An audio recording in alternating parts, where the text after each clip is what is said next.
Today I'm going to be showing you these two little oil and sketchbook paintings and talking about some metaphysical events of the studio this week.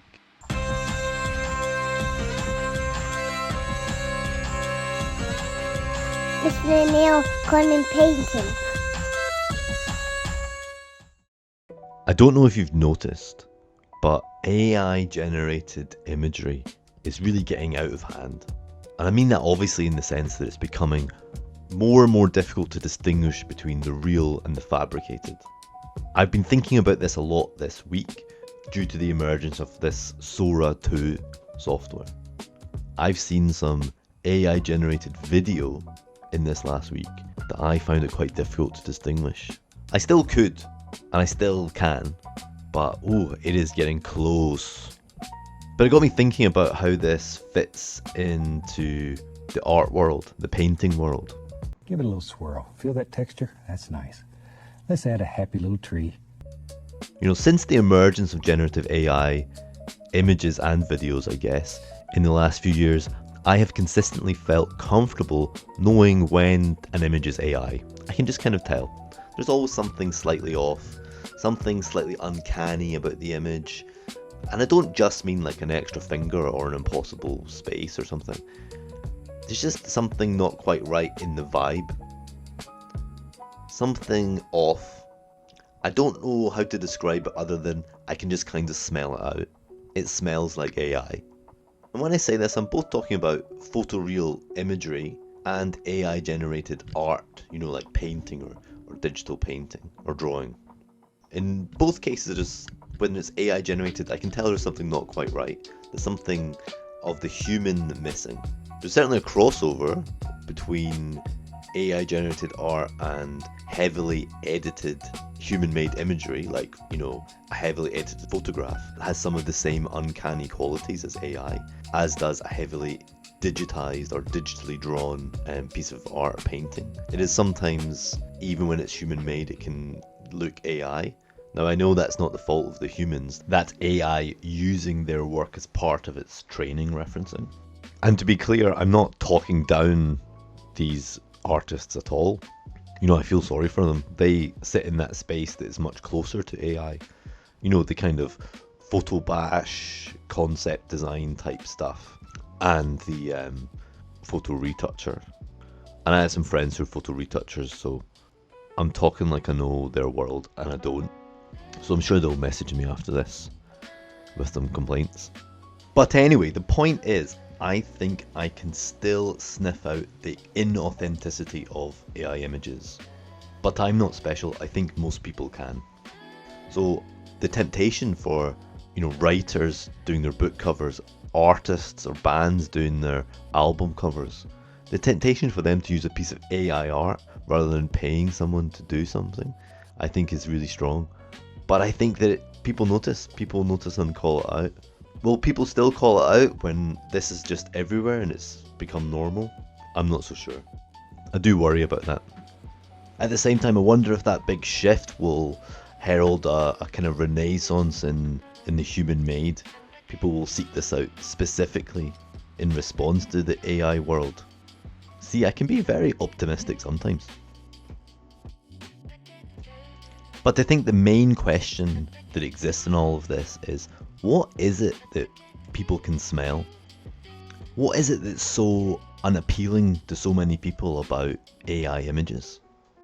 What it is that makes that uncanny smell? And I think I've worked it out. It's about traces of making. So all I mean by that is when you make something, you use your hands or you use tools, right? The process using those tools and the making is imprinted on the object. Be it a painting, music, sculpture, architecture, whatever it is. You can see the machining mark of how this saw cut this piece of stone. The brick is the size of a hand.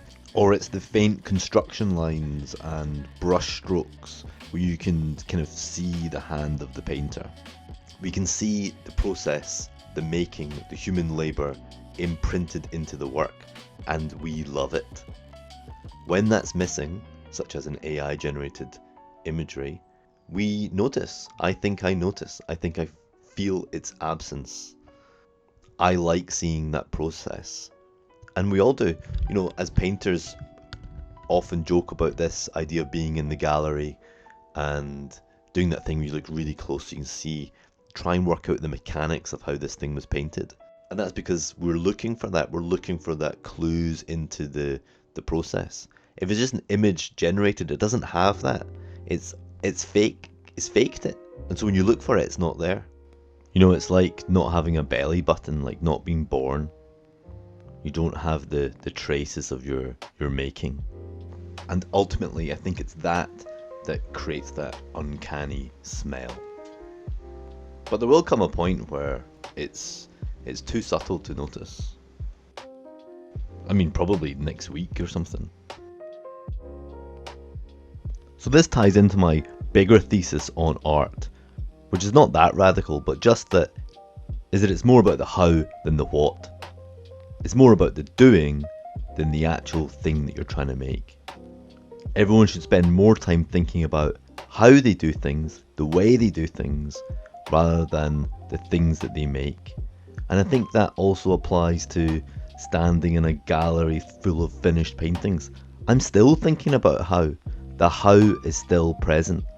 The what and the how are kind of the same thing. And in an AI piece, it is only what.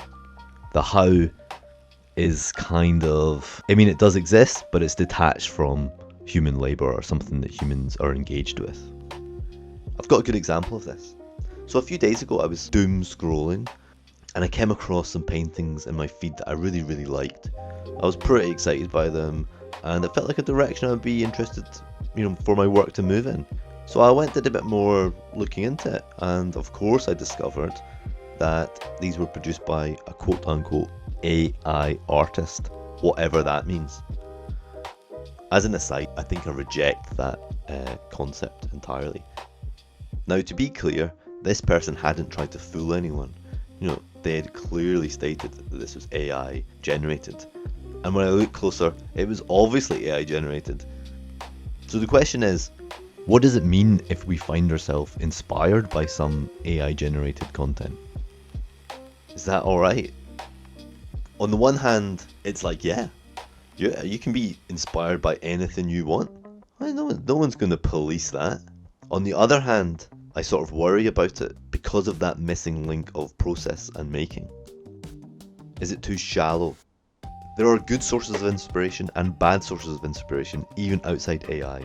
If somebody said to you, you need to read more, they don't mean some daft magazine or like cookery books or technical documents. They mean literature. The point being, and I borrow this quote, there is an ecology of bad ideas just as there is an ecology of good ideas. And I think that AI imagery represents a bad ecology of ideas because it does not contain the how. It does not contain how things were made. It only contains a kind of final product. The process is opaque and strange and digitized and beyond our ken. So that's why I'm worried about it. But Neil, aren't you inspired by nature? What about clouds, sunsets, the ocean, mountains, trees? These weren't made. These don't have a process of making within them.